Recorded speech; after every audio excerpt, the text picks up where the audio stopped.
Hello everybody, it's another episode of Cooking with Michael.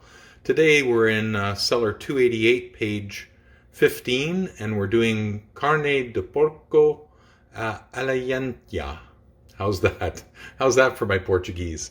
Here's the mise en place. I've got everything ready to go. The pork has been marinating overnight. Of course, we've got some wine to drink as we cook, the spices, the potatoes.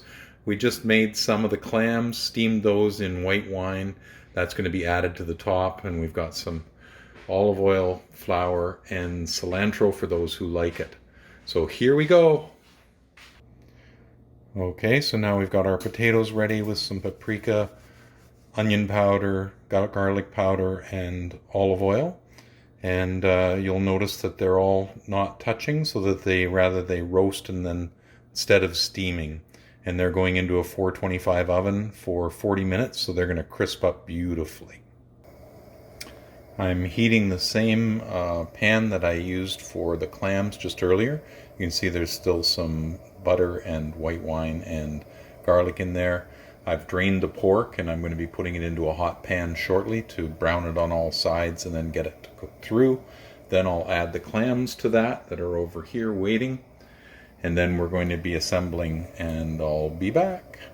So it's really cool that João, most of you will know from our member service department, this recipe actually comes from his mom, and she made it for him all the time. So there are the clams and the pork almost done, and there's the marinade from overnight that's going to be heated and thickened, and then we'll assemble it with the potatoes, and we'll be all set.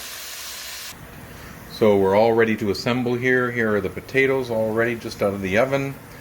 Here's the pork and clams, and here's the thickened sauce, and I'm going to assemble all of this and plate it with some asparagus, and we'll see you at the plating. So here it is in the pan, absolutely gorgeous. I've used parsley instead of cilantro because a bunch of my crew don't like cilantro, and you'll see it on the plate.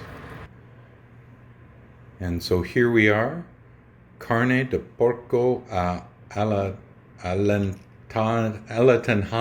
How did I do that? I'm still not getting that.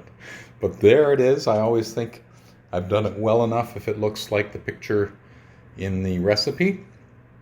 And I don't have any of the Romello this year because they're new to us. So I've got some Quinta de Gista to have with this and to pair with it. And bon appetito!